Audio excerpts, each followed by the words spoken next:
Hi everyone and welcome back to another video. Yes, once again we're at Tony and Tracey's amazing garden here near Manchester. In the last video we had a real deep dive into jungle here, didn't we? Oh yeah. Talked about a lot of the exotics that people like us, and probably you as well, really enjoy growing here in the UK. But today we're actually looking at the front garden. Yes, Tony and Tracey have a beautiful exotic display out the front of the house, and above that, towering over it, is one very impressive tree, isn't it? Oh yeah. Oh yes. So let's get started. This is Bob. Bob's a good boy, isn't he? Today, I'm with Tony and Tracey. This is the second video looking around their amazing garden, and today we're looking around the front. There's some truly spectacular plants here. So, can you show us around? Where do we start? Where do we start? This is the question. It's quite new, the front garden, the planting, because this used to be all really old rhododendrons. I think we're in about year 3, are we, Trace? Yeah. I mean, we're quite fortunate in that we had quite a few. We knew we were going to do it, and we planned ahead. So we had some nice Scheffleras, because there's more Scheffleras in here. Oh, yes. Lots of Taiwaniana, which are growing well. These are the micro-propagated ones as well. There's around 4 different forms of Tetrapanax, or you probably won't notice the difference. Well, some people we've had that discussion. Yes.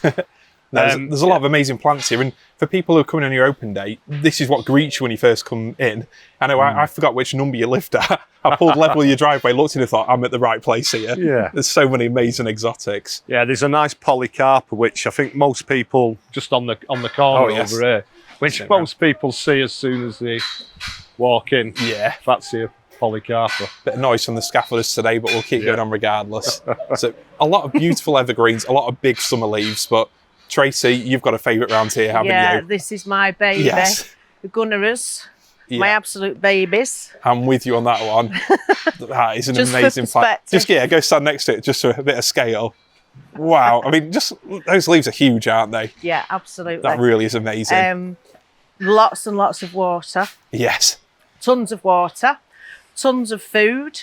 What do you feed them? Manure. Yeah. The only thing I haven't fed them is dead chickens, but I have been advised that that's probably a good idea. And looking after them in winter as well. Absolute showstoppers. Oh, what I can't get my head round is these stunning flowers here. And yet people say, cut them out. Oh, why would you do that? Want to cut the flower out? Because if you cut the flower out, you'll get big leaves. Well, it clearly isn't the case. These leaves look big enough. Yeah. The flowers and the big leaves. Wow. So they're just about getting a little bit tired. I mean, that must be 3 metres up there. If you look, because I'm, 5'11", it's easily... Oh, yeah, it's towering over all of us, isn't it? That is definitely 3 metres, but it's a sort of wingspan of the beast, isn't it? Yeah. I mean, you mentioned you're a tutor, and the children must love this. Some of my younger children, the parents use it as a bit of a threat and say that this is a Venus flytrap. And naughty children, if they stand in it, the leaves will just close. But... This is amazing. Is just immense. I mean, how does it put all the energy into this? That is something special, that leaf, isn't it? Absolutely stunning. Well, you're battling with this plant all the time. In the past, mine's done this. Luckily, this year it's grown upwards a little bit more, but I do miss, I would trade having a path in my garden for something like this. It's, like I mentioned earlier, it's got that sort of, the Amazon, sort of the Victoriana water lily look to it, hasn't it? But held up in the air, it's just got sort of real prehistoric presence to it, hasn't it? Yeah, and the tuk-tuk fits neatly underneath. Yes. Oh yeah, we've not even commented on the tuk-tuk. Yeah, all the amazing vehicles in here. We kind of created a bit of a framework of what we liked. We've got a hybrid Trachycarpus. Oh, the Princeps hybrid, this one. Hybrid there, which is quite slow growing. But it's stunning, isn't it? Yeah. Even in winter, when the security lights come on, it's amazing. It just lights it up and glows. And then lots of Musabasdew. We've got all sorts going on. And this magnolia, is that up there? Large magnolia macrophylla, yeah. Yes. I kind of planted it there before the Gunnera went in. And swamped it all. But I thought I'm just going to leave it, let it get on with it, because eventually it'll get tall enough to grow over the top of the Gunnera as well. It is amazing. And to me, you don't see many gardens where they have such spectacular, unusual plants, right at the front. You see this as soon as you pull or even go up past your house, this jumps out to you. It's amazing. But Tracey, I also like the way you've sort of softened things with, the pot display. Yeah, a little bit of colour as well for my students and my parents. In particular, the Melianthus major. Yes. Which as you can see, it's got lots of finger marks because the smell is absolutely amazing. So I normally say, have a little try, tell me what you smell, and it's like peanut butter. Oh yeah, so it really has got a strong, very stunning. peanut buttery fragrance to it, hasn't it?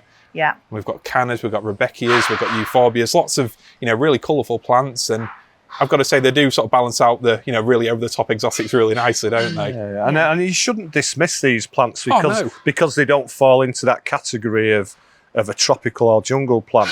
And, I think once we kind of created the front garden, this year you've kind of gone in and really added all this colour, haven't you? And you look for plants that were going to flower July onwards. Yeah, I was hoping we're going to get this one was going to get some pods on it, but I don't know. Wow. Yeah, which one? What is it? Chocolate vine. The chocolate vine, vine. So we've got this one. That's the white one, the chocolate one. Bloke in Yorkshire gets pods on it. Oh, he does, doesn't he? If you look, it goes. Oh, yeah. I didn't realise it's gone down there, through there, right the way up. And if you look at the top of that tree now, it's taken over the top of the tree. That really is amazing, that, isn't it? Yeah, I was following it around thinking where to end. Yeah, it's up there. That's really impressive, that. Yeah, but we'd like some pods. Yeah, that's beautiful. I like the way you sort of combine the styles. I don't want to make a broad gender sort of generalisation, but I think men tend to like, I like the plants that I like and put them in the garden. Whereas I think sometimes it's sort of standing back, looking at the style and things like the pots I would never think of do, having the sort of the balance, the symmetry there.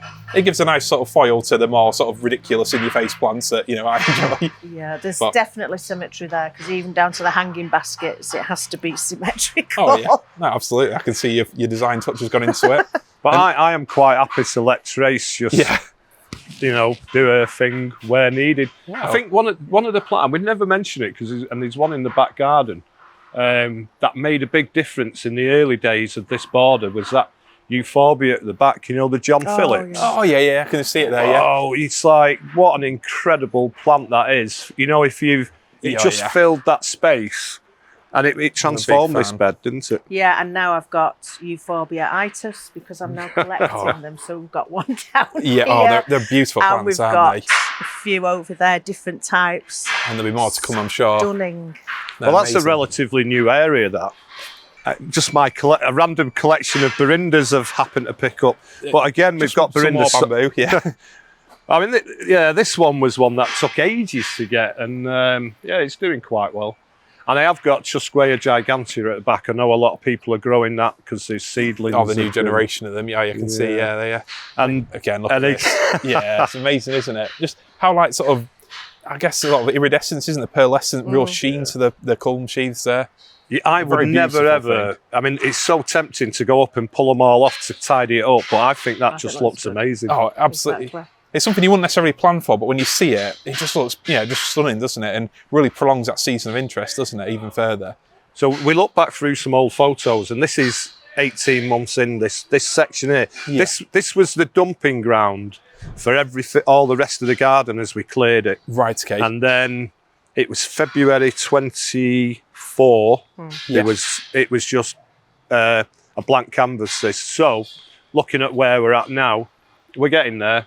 We've got to deal with the holly over winter, I think, because it's... Well, it gives a nice backdrop, but it must also take a lot from the soil. So you were talking about soil improvement. This has been a big factor, hasn't it, out here? Yeah. So what have you done to really sort of overcome the dry soil, the root competition? How have you made it possible to grow a lot of these luxurious exotics? It's took a lot of work, especially in this area, because if I've had to literally get a mattock and just break everything up because it's just been thick, matted roots. And then just lots of manure in there. Yeah. Now, it might not look it because I have been doing a lot of planting here, but there was a lot of wood chip on it. And we'll see it over the wood shavings, wood chip.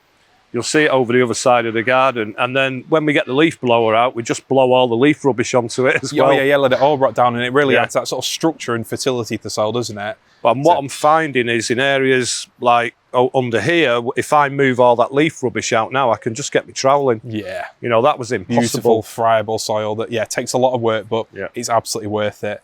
However, one thing I will say is the trees haven't just been a challenge, have they, in this area? As we look behind us here, this tree really adds to the exotic jungle, doesn't it? It's amazing. Tracy, tell me about this. How many years has this been in the ground? How many years has that been, Tony? I reckon about 20 years. Yeah, 20 years. I bought it from Birmingham NEC, the gardening show. Wow. and put a little tree in the back of my convertible with the lid down, going along the motorway at some speed, and wondered why all the leaves had disappeared when I got back. Oh dear. And I just had a tiny little twig. But That this is is how it amazing. grew. That's just, I mean, the size of this is a proper big mature tree now, isn't it? And Yeah. in just 20 years, I know 20 years sounds like a long time for instant gardeners, but in reality, you know, you've grown a mature tree. And I love, you know, well, not just these, but eucalyptus as well. The fact that in a human lifetime, you can see a monster like this grow.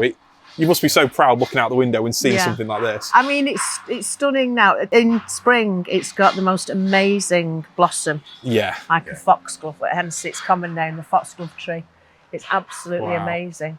This was pruned back a couple of years ago as well, and it needs doing it again. Yeah, because it's the whole canopy now of the front garden, so it is a big old tree. But it's also very brittle as well, so fast growing, but they're hollow, aren't they? The stems aren't they, before they harden up. And I know a lot of people in the sort of exotic garden community coppice this down, but if you leave them to do the thing in a relatively short time, this is what you could end up with. It is amazing. And it's just enjoying taking a little bit of the drive up. Yeah, I did notice that. Yeah, I tried to cover it with my van, but obviously not well but enough. it happens. And I think one of the houses opposite found a little piece of it going in their front garden. Yeah, I mean, we should obviously mention they can be a little bit invasive, can't they? Yeah. They can seed very thoroughly, and they can also have, you know, invasive root systems. But on a plus side, just look at that. The big leaves swaying in the breeze, and then, like I said, those flowers in spring. It is a real display. But looking over there, Tony, what have we got? I can see a lot more Tetrapanax, bananas, a bit of everything that you enjoy growing here. Yeah, it's just a bit of a mix, really. It is, I think I started off with the bamboos, so most of these are just divisions of took off plants in the back garden. Berinda frigida or frigidorum. That's beautiful. Very graceful, isn't it? Very dainty compared to some of the others. Yeah, and angustissima. This is actually Seminundinaria fastuosa viridis or viridis. I can't remember the exact name, which we saw in totally died off in the back garden. Right, okay, yeah. It's a very different look, isn't it? Yeah. And then lots of Tetrapanax just dotted around. Steroidal giant, and these are standard form. And then one that Shane gave me. That's probably more Rex than all the rest. It's a big beast, isn't it? Do you know what? I'm not that bothered. It's growing really well, and they just look fantastic. A group of free palms, you know. Yeah. Big fan of that myself. Little waggy down there, and then we've got. Is this one a normal Fortunii, or is it a Nova? No, it's a normal Fortunii. It's just very stretched, isn't it? Yeah. It wasn't stretched. I think it's just reaching up. It needs to be. Yeah. Because of it's like the Tetrapanax, and you know they're growing really tall, and I think it's because of the conditions that the Leylandii there create. Oh, absolutely, yeah. I've got a couple of those next to my garden, and they throw a lot of shade and also take a lot of the moisture out of the soil, don't they? Yeah. But despite that, you know, your hosta's looking fantastic, and just another Gunnera chucked in there. You know, how amazing are they? One of my favourite plants, and I'm pleased to hear they're one of yours as well, Tracey, because absolutely. There's just nothing like them, is there? Feeling like an actual child next to it. And very, very rewarding. Yeah. A plant that keeps on giving. But there is a special rescue case bamboo at the back there. That is KR4175 Fargesia similaris. Oh. And I will say that came out of Nest Gardens because their plant was in a right mess. It didn't look very good, so we offered to take a small piece out, which they allowed once I'd signed on the dotted line. So, yeah, kind of growing it and hopefully, you know, maybe take some back at some point. Yeah. But it is growing quite well, and I have a small division as well that we took off it when we first took it out. And again, you can see your mulching down here is obviously helping everything thrive, isn't it? Locking in whatever precious moisture there is down here. And helps stop the slugs on the hosta. Well, yeah. It's looking remarkably bite-free. But all this was the wood chips we put on last year, all the leaf rubbish. This looks fresh because we have a shredder, and I've just shredded a load of bamboo canes, and I thought I'd just put a little bit in front of another Berinda papyriferous ES1046. I think you are the sole reason why there's none of the rest of the UK, right? You've got the national collection, haven't you, basically? I started off with one plant. Yeah, well, fair play. Yeah, I believe you, yeah. No, it really is amazing. And I've got to say, it's a pleasure and a privilege to see a front garden where people have gone a little bit crazy with the planting, because so often, and even I'm an example of this, you know, you confine it to your back garden. People are very predictable with the front gardens, but you've definitely turned that on its head.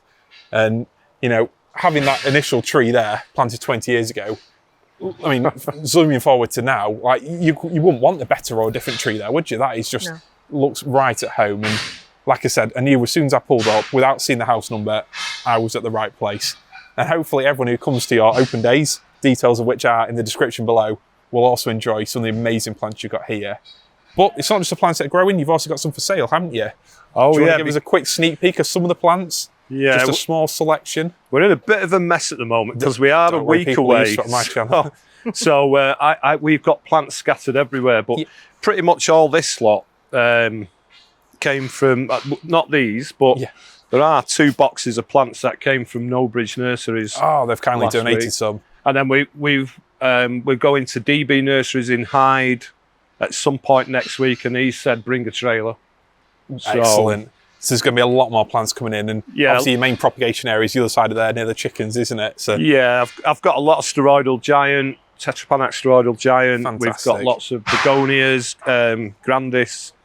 We're going to have plenty of plants, and all the money we raise from plant sales is going to go to Maggie's, which is a cancer rehabilitation centre in Manchester. They do a lot of good work, don't they, Maggie's? Oh yeah, and, amazing. You know, it's amazing to hear that you're supporting them. So if you've enjoyed this little glimpse around Tracey and Tony's front garden, if you like my previous video looking around the real jungle at the back there, please do make an effort to come to their open days, details of which are in the description below, or head over to Tony's channel, which is Monton Garden, or even Bamboo UK, your Facebook group. You'll find more details about how you can visit this garden and also help support a good cause at the same time. So thank you very much to you both for letting me see you around. Thank you, Bob. Bob's very Just look at that. Our dogs would never sit down that still for this long. Such a good boy.